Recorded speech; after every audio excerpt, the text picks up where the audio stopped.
ሰላም ውዶችዬ፣ ዛሬ ደግሞ ለምሳና ለራት የሚሆን የዶሮ አሰራር አሳያችኋለሁ። አብራችሁ ነው። እዚህ ጋር አሁን ትንሽ ዶሮ እየጠበስኩት ነው። ከዛ ትንሽ እንደዚህ ተጠበስኩት በኋላ ሽንኩርት፣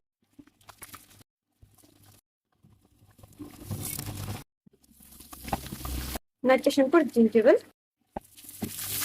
ፍልፍል ባረድ ወይም የፈረንጅ ቃሪያ፣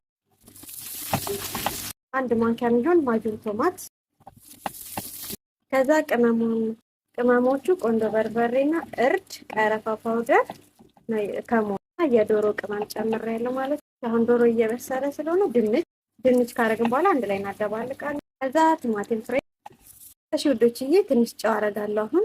ከዛ ኮኮናት ሚልክ፣ የኮኮናት ሚልክ እናዳርሰዋለን። በጣም ይጣፍጥ። ከዛ ክሬማ ኩክ ትንሽ ኩክ፣ ከዛ ትንሽ ክዝብራ፣ ድንብላል ቅጠል።